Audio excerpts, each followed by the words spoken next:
안녕하세요. 저는 60대 초반의 여자입니다. 얼마 전 저는 제 딸을 결혼시켰습니다. 워낙 왈가닥인 아이라 기존에 틀에 매여 사는 결혼은 뜻이 없다더니 아주 잘 맞는 짝을 만나 이 사람 아니면 결혼 안 하고 산다고 성화를 부려 결혼을 하게 되었답니다. 사위가 된 사람도 제 마음에 들고요. 처음 결혼한다고 찾아와 인사를 하는데 깜짝 놀라기도 했답니다. 왜 놀랐냐고요? 저희 장서지간의 사연을 들어보실래요? 저는 지금도 장사를 하고 있는데요. 제법 입소문을 타 방송에도 두세 번 나가기도 해 줄을 서야 먹을 수 있는 가게를 3호점까지 운영 중이랍니다. 저희 지역 맛집이죠. 꽈배기를 따뜻하게 드실 수 있고 핫도그도 꽤나 유명하죠. 처음 시작은 시장 할머니가 하시는 집에서 배웠습니다.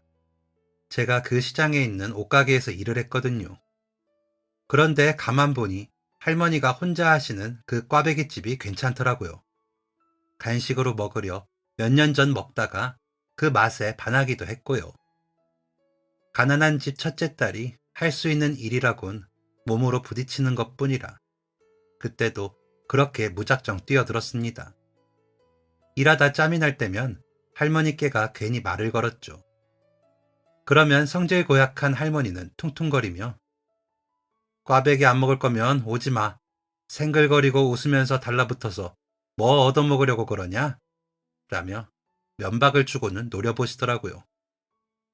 그래도 좋다고 웃었습니다. 그래야 잘 봐줄 것 같아서요.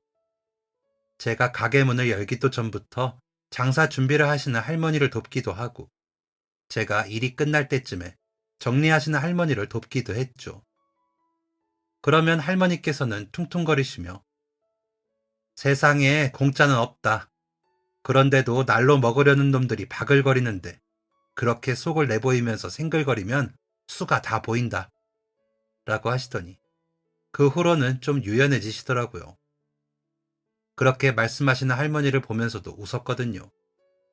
워낙 아담한 할머니이시기도 했고 목소리만 짜랑짜랑 하신 게 돌아가신 저희 할머니 같아 정이 가기도 했고 좋더라고요. 싫다고는 하셨지만 그래도 은근 넘어다 보시며 제가 오나 안 오나 기다리기도 하시는 걸 제가 멀리서 보다가 봐버렸거든요. 깐깐한 할머니가 왜 저러시나 싶어 알아보니 아들이 둘인가 셋인가 있는데 힘들게 키워놨더니 돈만 쓰고 망나니같이 굴어서 할머니가 다 버리고 도망 오신 거라 하더라고요. 그 지역으로 이사 오실 때도 시장이랑 5분 거리에 있는 언덕에 딱 방 한 칸, 마루만 있는 작은 집을 사셨는데 현금으로 딱 돈을 내시고는 이삿날 이후로는 아무도 오가는 사람이 없다고 부동산 할아버지가 그러시더라고요. 부동산 할아버지가 저희 옷가게 단골이셨거든요. 그래서 물어보니 술술술 이야기해 주셔서 알게 되었죠. 그 사연을 듣고 나니 할머니가 괜히 외로워 보이고 그렇더라고요. 그때 제 나이가 21살이었는데 70대 할머니랑 단짝이 되었습니다.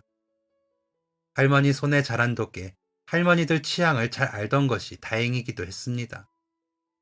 저희 사남매는 막내를 낳고 돌아가신 엄마를 대신해 할머니랑 살았거든요. 저는 그 중에 첫째였고 둘째와 셋째는 남동생, 막내는 여동생이었습니다. 그 중에 셋째가 몸이 좀 약해 오래 병치레를 하다가 먼저 세상을 뜨기도 했습니다.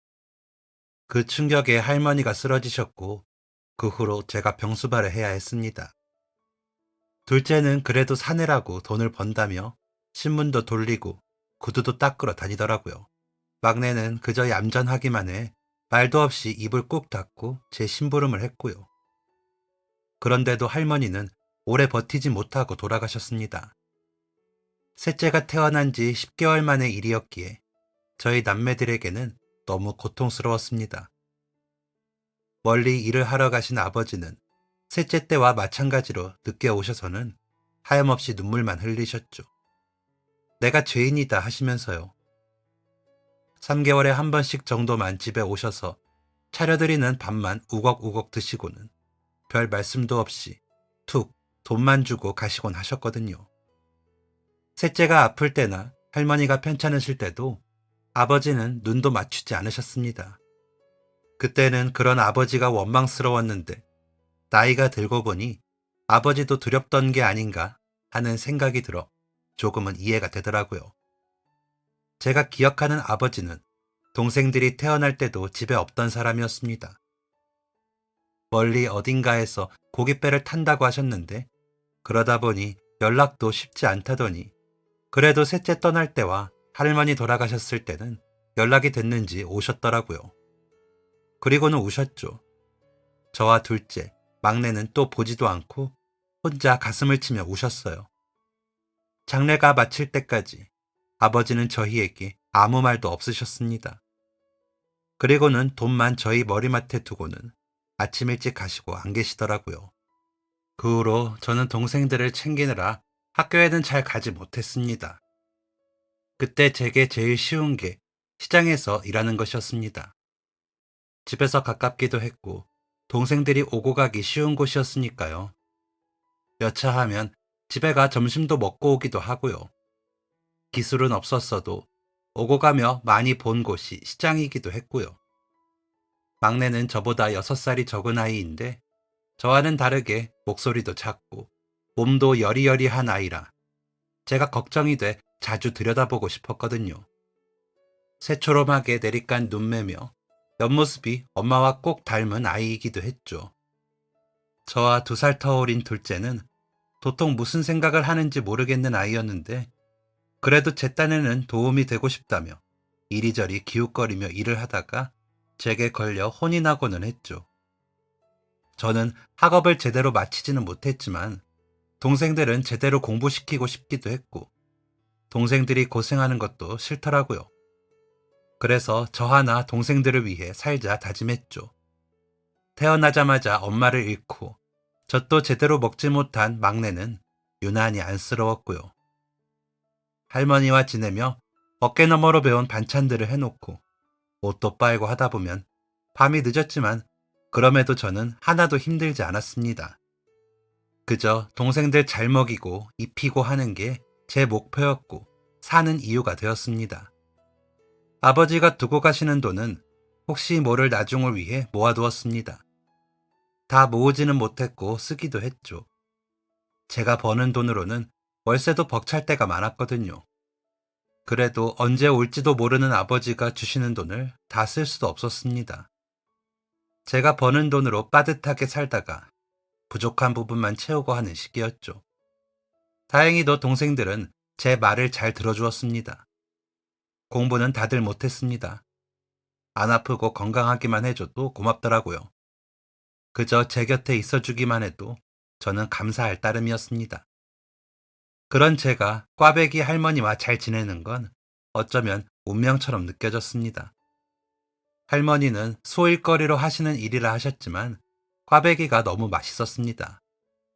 정말 꽈배기만 만들어 파셨는데 반죽을 직접 하신다고 하더라고요. 저는 그 반죽을 배우고 싶었고 꽈배기 튀기는 법을 알고 싶었습니다. 처음엔 그 목적으로 다가갔지만 점점 그 할머니와 가까워져 버렸습니다. 그러다가 반찬도 해다 드리고 양말이나 장갑 같은 것들도 사드렸습니다.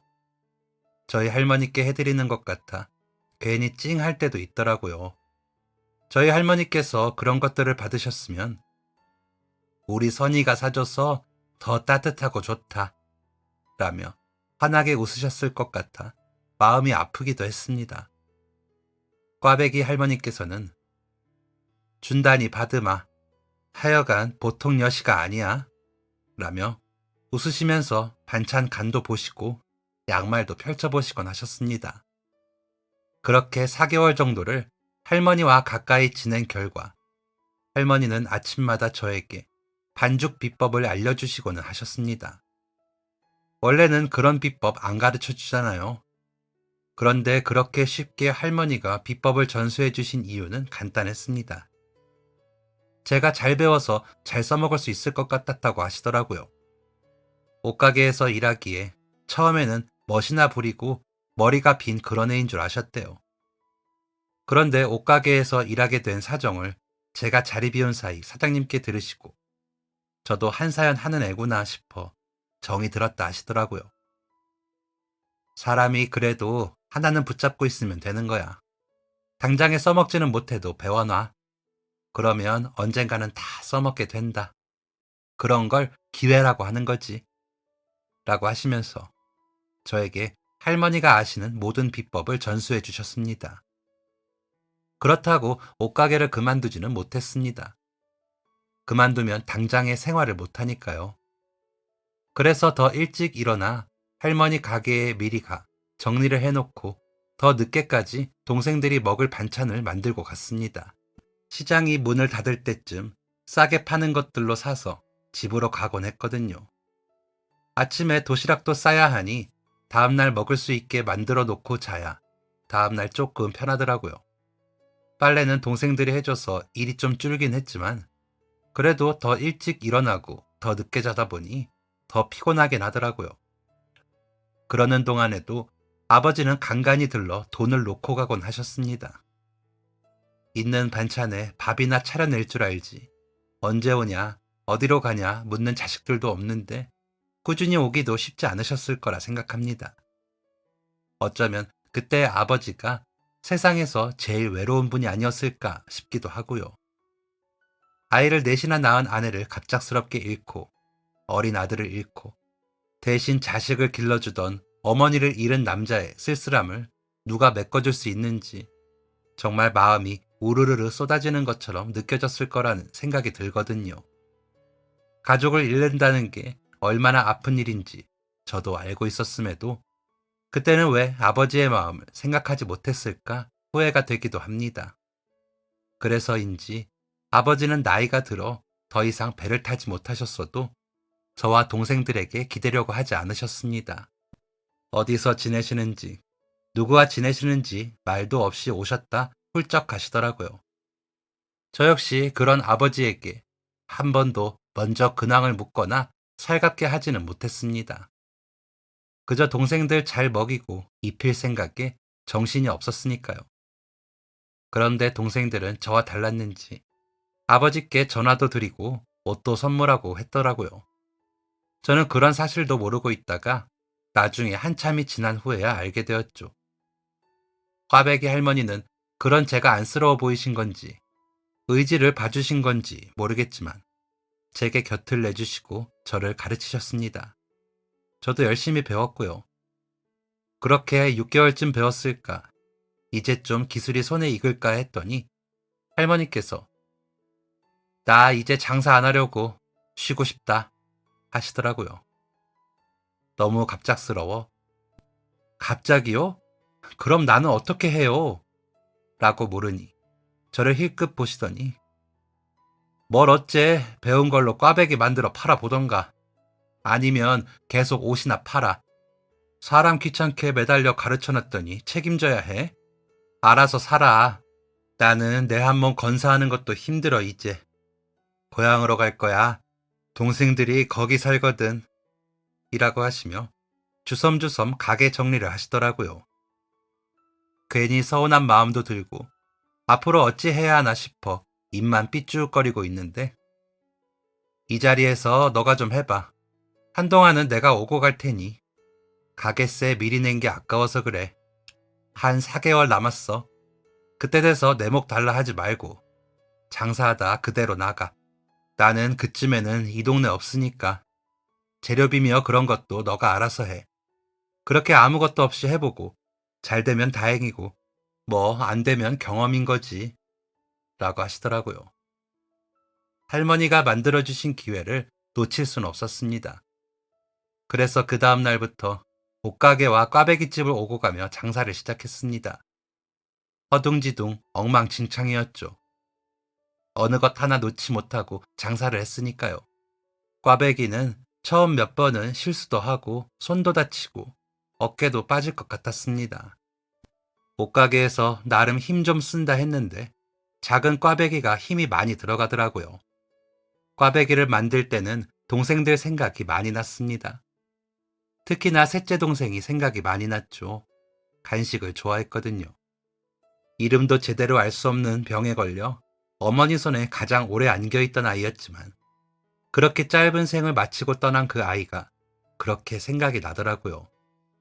그런 셋째가 안쓰러우셨던 할머니가 가끔 일을 갔다 오시면서 품고 온 간식들을 셋째를 먹일 때면 저는 다른 동생들이 볼까 망을 보고는 했습니다. 그렇게라도 먹기만 해줘도 다행이었던 아이라 저도 어린 마음에 셋째에게 뭘 먹이고 싶다는 생각을 했었나 봐요. 그런 생각들을 하다가 소화를 잘 못 시키는 사람들도 먹을 수 있는 꽈배기를 만들면 어떨까 하는 생각이 들기 시작했습니다. 물론 배운 것은 아니었죠. 그래서 작은 그릇에 반죽을 만들어 시험을 하기 시작했습니다. 새로운 반죽 비율을 찾아야 했기에 시험용으로 이리저리 만들어 본 거죠. 그때 만들어 본 꽈배기가 팔았던 꽈배기보다 더 많았을 겁니다. 저는 할머니가 주신 4개월을 그렇게 흘려보냈습니다. 4개월이 지나 수지 타산을 따져보니 당연하게도 손해였습니다. 재료비는 시험용으로 만든 꽈배기 때문에 더 많이 들었는데 판 거는 그에 미치지 않더라고요. 할머니는 좀 실망을 하셨는지 야, 너는 장사 말아라. 나이 드니까 사람 보는 눈도 나빠진다. 하고는 가게를 정리하셨습니다. 저는 일단 그런 할머니께 인사를 드리고 그동안 감사했다며 작별 인사를 했습니다. 어디 가시던 건강하세요. 마음과 달리 고약하게 말씀하시는 것도 고치시고요. 이제 나이 들어서 동생들도 싫다고 하면 어째요?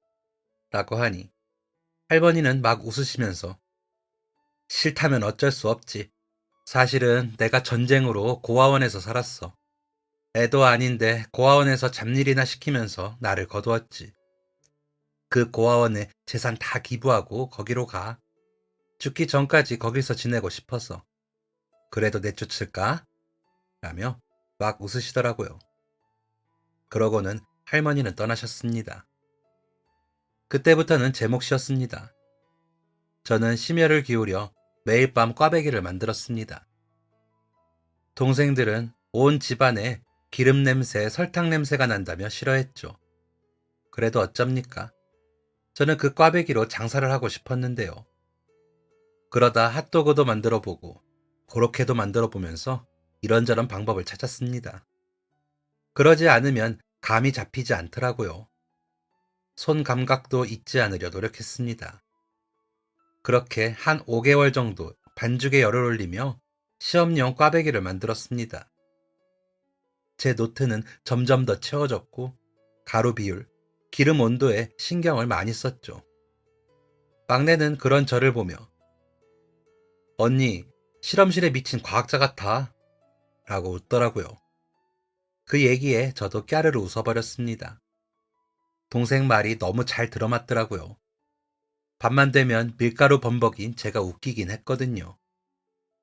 그런데도 옷가게 일을 게을리하진 않았습니다. 그러면 안 됐죠. 제가 처음 제 사정 말씀드리고 일하고 싶다며 여기저기 찾아다닐 때 처음으로 일을 시켜주신 사장님이셨으니까요. 월급도 점점 올려주셨고요. 동생들하고 점심 먹으러 간다 해도 별말 없이 다녀오라 해주시고 제가 꽈배기 판다고 들썩거리고 다녀도 별말 없이 웃어주셨거든요. 그런 사장님께 해를 끼치거나 손해가 난리를 하면 안 됐습니다. 그건 사람의 도리가 아니라고 생각했습니다. 그래서 어찌됐건 옷가게 일은 했습니다. 사장님은 그런 제가 그저 기특하다 해주셨지만 제게는 마음의 짐이 있었습니다. 그러다 며칠을 제가 비율을 맞춘 꽈배기가 제가 찾던 맛으로 만들어졌습니다. 만들고 만들어도 딱 그 맛이 나더라고요. 너무 좋아서 혼자 부엌에서 방방 뛰고 난리가 나니 동생들이 와서 무슨 일인지 볼 정도였습니다. 둘째는 누나 왜 그래? 이제 드디어 정신을 놓은 거야? 라며 제 입을 틀어막았지만 저는 그때 그 기쁨을 감당할 수가 없더라고요. 진짜 그 열정으로 공부를 했으면 서울대를 갈 것처럼 만들고 또 만들어 드디어 찾은 황금 비율이었으니까요. 이제는 제가 직접 꽈배기를 팔아도 될 것이라고 자신이 생겼습니다. 할머니 꽈배기와는 비슷하지만 더 깔끔한 맛, 그리고 소화에 좋은 부분까지 잡은 꽈배기가 너무 자랑스러워 정말 가슴이 벅차고 너무 기분이 좋더라고요. 아버지가 보내주신 돈을 모아놓은 것으로 시장 입구 쪽에 나온 가게를 얻고 꽈배기 만드는 기구들은 할머니가 알려준 가게에 가서 마쳤습니다. 그러고 나니 딱 5개월 정도 저와 동생들 생활할 수 있는 돈이 남더라고요. 옷가게 사장님께 사장님, 이제 다른 사람 구하세요. 저 꽈배기 가게 차려보려고요. 죄송해요.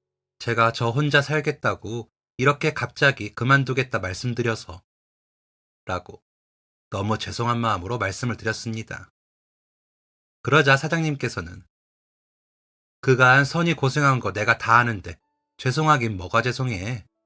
너가 바로 옆에다 옷가게를 차리는 것도 아니고 나도 가게 좀 줄이고 쉬엄쉬엄 내가 혼자 하려고 해.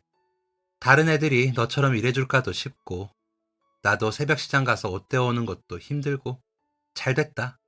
그래도 이 자리에 있을 거니까 놀러와. 꽈배기 먹으러 나도 갈게. 라고 하시더라고요. 사장님이 그렇게 말씀해 주시니 너무 감사하긴 했지만 그래도 저 혼자 딴 주머니 찬 것 같아 마음이 좀 그렇더라고요. 괜히 미안한 마음이 들었습니다. 그래서 제가 일주일에 2번씩 꽈배기 배달 올게요. 그러니까 오래오래 장사하세요. 장사 더 잘 되시길 바랄게요. 라고 머리끝이 바닥에 닿을 것처럼 인사를 했습니다.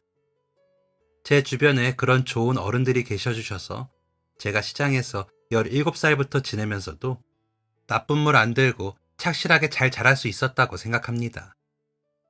조금이라도 싸게 사려고 문 닫아가는 시장을 서성일 때도 일부러 더 좋은 물건들 챙겨주며 떨이라고 가져가라고 하시던 이모들 삼촌들이 부모님 대신 저와 동생들을 길러주신 거라고 생각하니까요. 그중 옷가게 사장님은 제일이셨습니다. 제가 실수를 해도 됐다 그 한마디만 하셨고 옷 도매 시장에서 어떻게 가지고 오고 소매로 팔 때는 어떻게 해야 마진을 남기고 파는지 알려주셨으니까요. 5년 동안 정말 잘 배웠고 나중까지 큰 힘이 됐습니다. 어디 가서 손해는 안 보니까요. 예전에는 그런 정이 있어 좀 더 살만했다는 생각도 듭니다. 다 같이 없다 보니 서로 사정을 더 살폈다고 할까요? 그때는 그랬죠. 물론 요즘에도 사람이 사는 힘은 사람 사이에 정이 있기 때문이라 믿습니다. 그렇게 저는 옷가게 사장님의 배려로 바로 꽈배기집 사장님이 됐습니다. 사람 둘이서면 꽉 차는 너비에 뒤로 골목처럼 기다란 가게는 세상의 전부였습니다. 꽈배기 만드는 기구들도 옆으로 길게 늘어놓고 반죽을 만들고 모양을 잡아 고소하게 튀겨 손님들에게 내놓으며 저는 행복했습니다. 맛있다! 며 손에 들고 가는 꽈배기가 인정받는 모습을 보면 제가 인정을 받는 것 같아 마음이 좋더라고요. 신나고요. 그런 마음이 통했는지 손님들은 이 집 꽈배기는 많이 먹어도 질리지가 않고 소화도 잘 돼. 라며 여러 개 구입해 가시는 분들도 늘었습니다. 그래서 아예 매대 아래쪽에 소화가 잘 되는 꽈배기 라며 써붙여 버렸습니다. 그랬더니 전보다 손님들이 좀 더 느는 것 같았습니다. 어떤 날에는 줄을 서 사서 가는 손님들도 생기더라고요. 한여름에도 오시는 손님들도 계셨죠. 그 더운 날, 그 좁은 가게 안 기름 앞에서 꽈배기를 튀겨내며 기절할 뻔한 적도 한두 번이 아니었습니다. 더위를 먹어 밤에 제가 열이 나고 헛소리까지 할 정도가 되자 둘째 동생이 업고 뛰어 응급실에 간 적도 있었습니다. 정말 큰일 날 뻔했다며 혼나기도 했죠. 그래도 손님이 끊이지 않고 있다는 건 감사한 일이라 가게를 쉴 수도 없었습니다. 등판에 땀띠로 범벅이 되어 짓물러 연고를 바르면서도 저는 좋았습니다. 말 그대로 처음부터 제가 다 만든 꽈배기가 잘 팔리고 돈도 버니 좋더라고요. 제 자식 같은 꽈배기였습니다. 제정신이 아니라고 하실 수도 있지만 그랬습니다.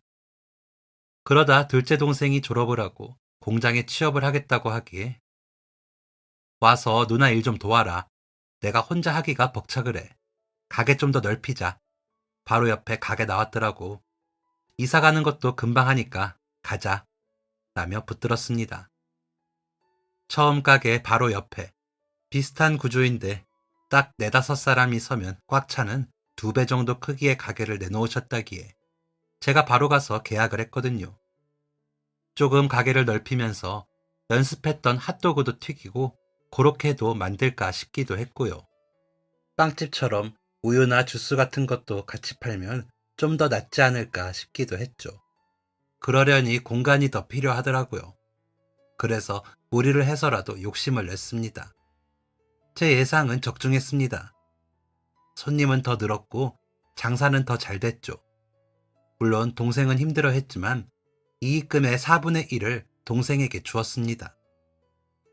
어디 가서 일하는 것보다 월급이 많아서 그런지 불만이 없는 건지 있는 건지 동생은 별말 없이 열심히 일을 해주었습니다.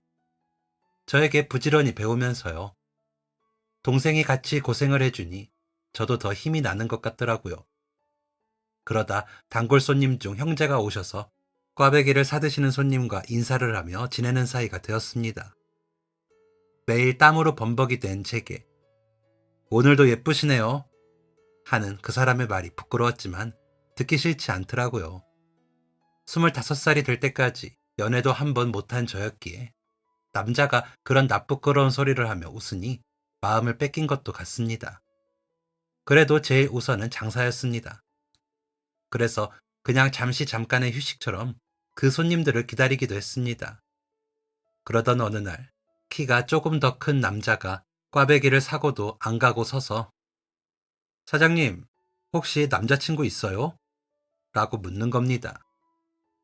갑자기 등에서 땀이 삐쭉 나면서 당황이 되더라고요. 제가 대답도 못하고 이리저리 분주하자 동생이 나서 없어요 라며 웃더라고요. 그러자 그 남자가 환히 웃으며 저도 여자친구 없는데 저랑 데이트 한번 안 하실래요? 라고 묻더라고요. 다른 사람 같으면 정색을 하고 무슨 그런 농담을 해요? 라며 받아쳤을 텐데 그 남자에게는 그러질 못했습니다.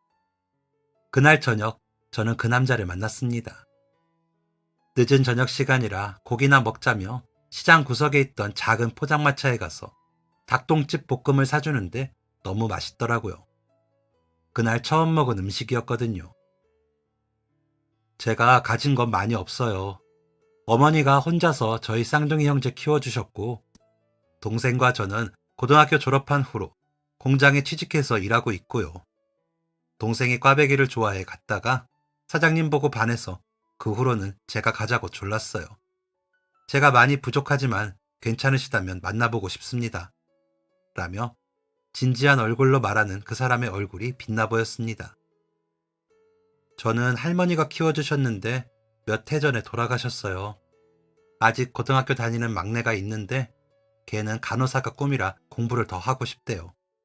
그 뒷바라지는 제가 해야 해요. 아버지가 계시는데 멀리 계셔서 할머니 돌아가신 이후로 제가 동생들 챙기고 있거든요. 그래서 고등학교는 졸업을 못했어요. 1학년 다니다 그만뒀거든요. 같이 일하는 동생도 장가 보내야 하고 막내 시집도 보내야 하고요. 그래도 괜찮으시면 만나보시던가요. 라고 저 역시 진지하게 고백하듯이 최대한 담담한 목소리로 이야기했습니다. 그러자 남자는 한참을 제 얼굴을 바라보더니 어쩜 얼굴처럼 마음씨도 곱네요. 저는 받아만 주신다면 얼마든지 만나고 싶습니다. 라고 하더라고요. 그날 이후 그 남자와 저는 사귀는 사이가 되었습니다. 생전 처음 극장도 가보고 손을 잡고 걸으며 데이트도 했죠. 같이 가게에 오던 쌍둥이 동생과 제 동생들과도 저희 집에서 밥도 먹고요. 다들 나이가 고만고만해서 그런가 금방 친해져서 잘 지냈습니다. 그러다 한 번은 또 소리 없이 나타난 아버지와 마주치기도 했습니다. 아버지는 남자 앞에서는 별 말도 없다가 그렇게 드나들지만 말고 결혼을 해라 라며 웬일로 넌지시 저에게 말씀을 하시더라고요. 그런 아버지에게 하고 싶은 말은 많았지만 그냥 가게랑 선호랑 선정이는 어쩌고요. 애들 군대나 다녀오고 막내 간호사 되는 공부나 마치면 하죠. 라면서 고개를 돌리고 조용히 대꾸했습니다. 아버지는 제 말에 또 아무 대꾸도 없이 돌아 누우시고요. 그러다 동생에게 영장이 나왔습니다. 가게에 일손은 부족한데 동생이 군대에 가면 저는 어쩌나 고민을 했죠. 그러다 가까운 곳에 일손이 보이더군요. 남자친구가 도와주면 어떨까 싶더라고요. 남자친구는 고민을 해보겠다 하더군요. 저는 마음이 급한데 남자친구는 너무 오래 고민을 하더라고요. 그러더니 선이야, 내가 곰곰이 생각해봤는데 너가 제시한 월급이 지금 내가 일하는 곳보다 많아. 그리고 너랑 같이 있으면 좋고. 그런데 남자가 너를 먹여 살리는 게 아니라 얻어먹는 것 같아서 그게 마음에 걸려. 라고 하기에 남자친구에게 지금 나 도와주는 게 나 살려주는 거야. 라며 사정을 했습니다. 진짜 그랬거든요. 다른 사람 믿고 맡기기는 제가 부담이 돼서요. 그러자 남자친구는 내가 동생이랑 어머니 집은 사드렸어. 그래서 내가 아직 내가 살 집 돈은 못 모았어.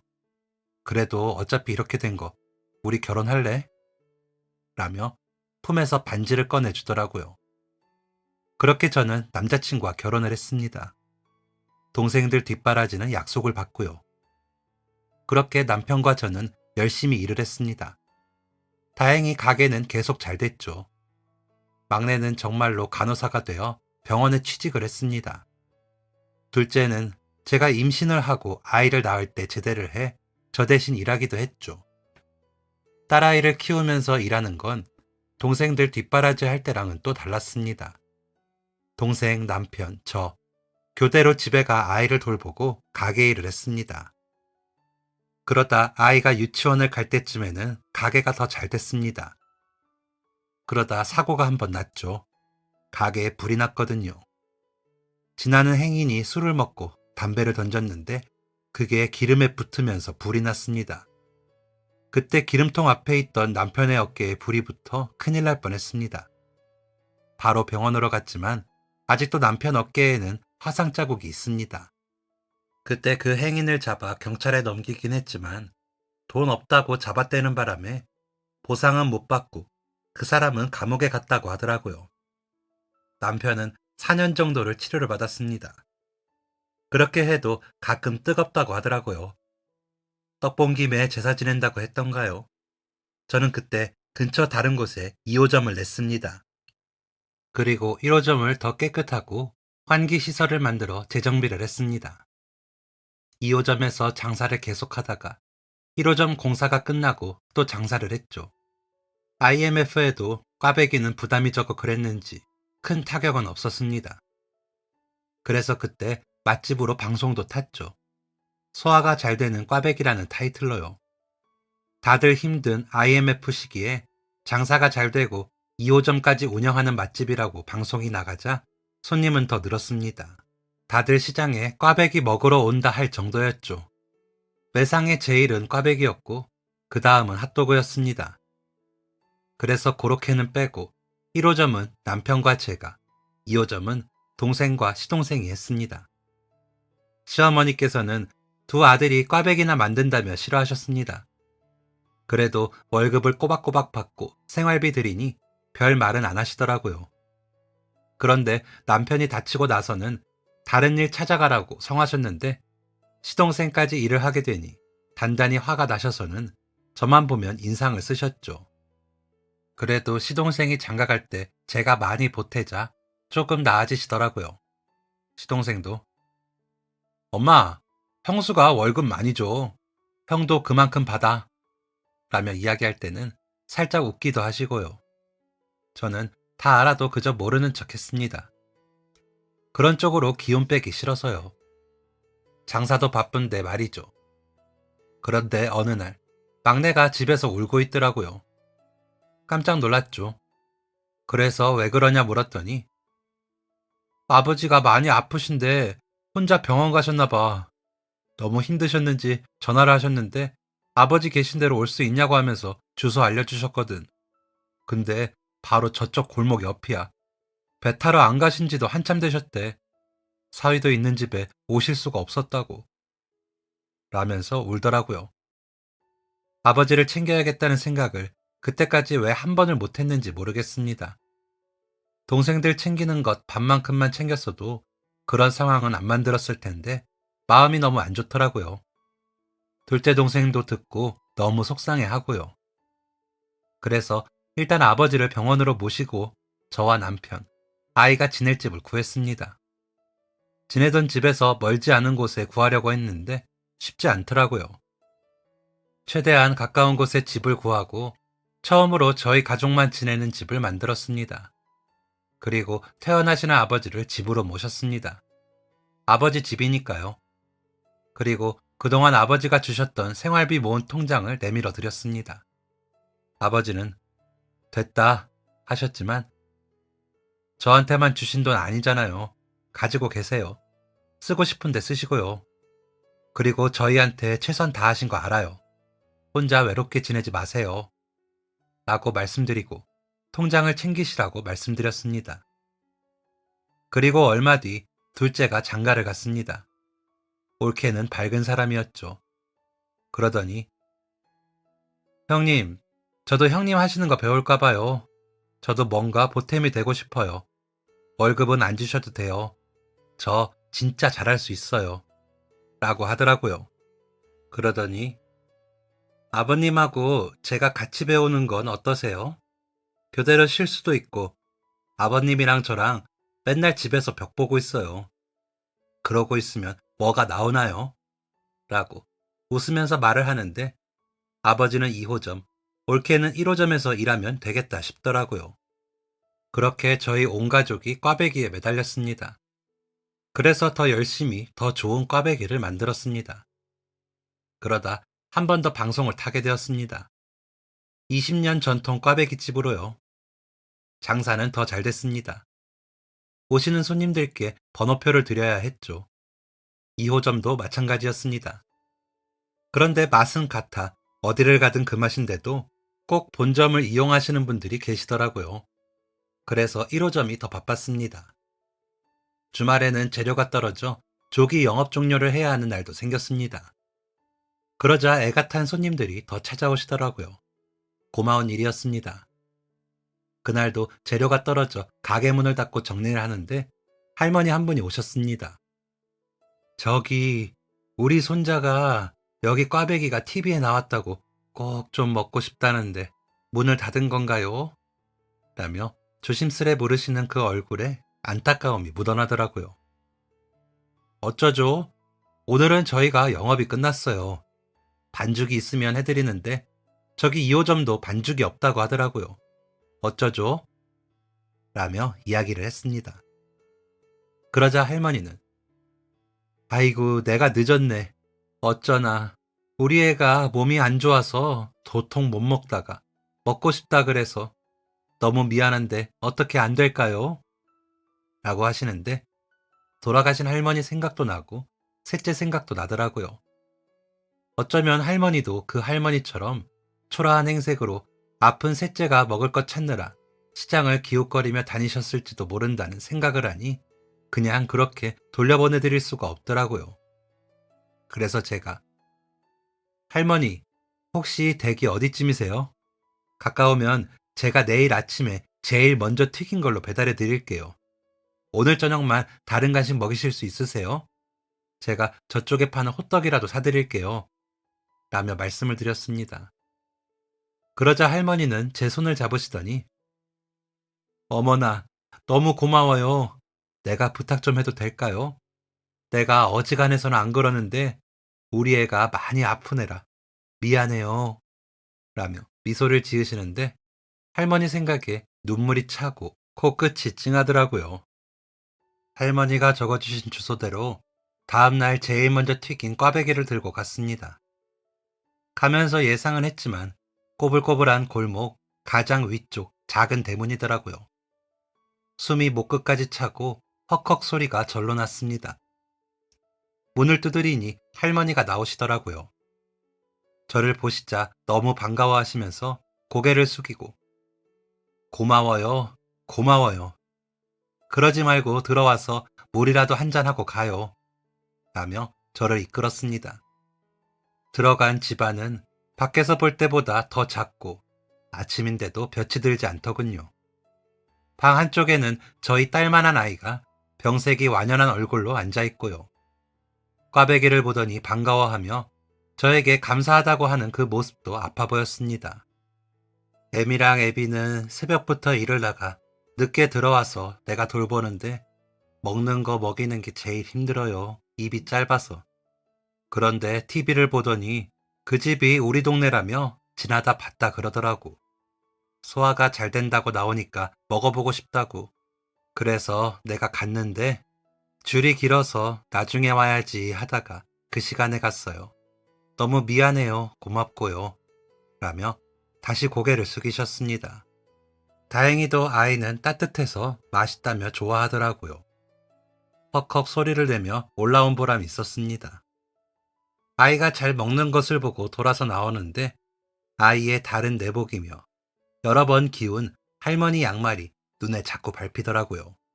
그래서 시장으로 가 내복을 사고 옷가게 사장님께 가서 조끼도 사고 양말도 사고 이것저것 챙겨서 다시 할머니와 아이가 있는 집으로 갔습니다. 제가 어릴 때 힘들게 살아서 그런지 눈에 들었어요. 손잡은 꼭 나을 거예요, 할머니. 라고 하는데 저도 모르게 눈물이 나더라고요. 제가 어릴 때 저희를 도와주셨던 분들이 떠오르고 감사하는 마음도 있었고 할머니, 손자, 얼굴도 모르는 아이의 부모님이 이겨내기를 바라는 바람도 있었습니다. 그렇게 저희도 버티고 버텨서 좋은 날을 만났으니 말입니다. 그 후로 종종 아이에게 꽈배기 배달을 했습니다. 아이는 점점 더 잘 먹고 병세도 많이 좋아졌다 하더라고요. 저희 꽈배기 때문은 아니었겠지만 그래도 기분이 좋았죠. 아이의 부모님도 오셔서 감사하다고 하실 때는 좋았습니다. 그렇게 시간은 흘렀습니다. 아이가 대학을 졸업하고 취직했다며 내복을 사왔습니다. 그렇게 건강을 찾은 아이가 대견하고 고마웠습니다. 장사는 꾸준히 되었고 체인점을 내고 싶다는 사람들이 찾아왔습니다. 둘째와 시동생은 이참에 좀 더 확장을 해보자며 이리저리 다녔습니다. 올케와 아버지가 2호점을 지켰죠. 저와 남편은 좋은 기회지만 좀 두렵더라고요. 그래서 갈팡질팡 하는데 딸아이가 결혼을 하고 싶다며 너무 좋은 사람이라고 인사시키고 싶다고 하더라고요. 깜짝 놀랐습니다. 결혼을 안 한다고 자유롭게 살다가 죽을 거라던 아이가 갑자기 결혼이라니 놀랄 수밖에 없었죠. 이 지역 사람인데 소개를 받고 보니 너무 좋다고 하더라고요. 저는 듣던 중 반가운 이야기인데 남편은 좀 심란해 보이더라고요. 그리고 약속을 잡아 딸의 남자친구가 왔는데 깜짝 놀랐습니다. 그 아이였거든요. 저는 보자마자 놀라 어머나 하고 외치며 서로 다가가 끌어안아 버렸으니까요. 남편도 아는 얼굴이라 놀랐다가 웃더군요. 사람이 인연이 되려니 그렇게 만나지더라고요. 아이는 저희 딸을 만나는 동안 딸이 제 이야기를 해서 제 딸과 만나고 있다는 걸 알았지만 정식으로 인사를 드릴 때까지 말하지 않고 참고 있었다고 하네요. 아이와 저희 부부는 서로 이미 오래 알았으니 결혼을 허락하고 마시고도 없었고 여차하면 소개시켜줄까 하던 농담 같던 말이 이루어진 것에 웃음만 났습니다. 아이의 부모님도 반가워하셨고 요양원에 계신 할머니도 웃으셨다 하더라고요. 그렇게 아이들은 결혼했습니다. 곧 할머니 만들어준다며 기다리라고 하더라고요. 저는 낳기만 하면 다 키워준다 호언장담을 했는데 걱정입니다. 일도 더 해야 하는데 손주 육아는 또 언제 하나요? 행복한 고민이겠죠. 하늘에 계신 어머니, 할머니, 셋째가 저희를 지켜주나 봅니다. 아버지와는 많이 가까워졌지만 아직도 둘만 있으면 어색합니다. 그래도 곧 증조할아버지 되시겠어요. 라는 농담을 할 정도는 되니 다행인 것 같습니다. 더 늦기 전에 아버지랑 여행이나 더 다녀볼까 합니다. 다행히 아직 거동하시는데 크게 불편하시진 않으시거든요. 평생 꽈배기 만들어 가족도 지켰고 딸아이도 그 인연으로 시집 보냈습니다. 좋은 사위가 딸을 데려가 마음 편하게 살고 있습니다. 이 나이 되니 자식 행복이 곧 내 행복이더라고요. 여러분들도 가진 행복과 가족을 잘 챙기시길 바라겠습니다. 그렇게 사는 게 행복한 거 아니겠습니까? 저도 더 노력하겠습니다. 감사합니다. 지금까지 사연 들어주셔서 감사합니다. 사연이 재밌으셨다면 구독과 좋아요를 눌러주세요. 감사합니다. 안녕히 계세요.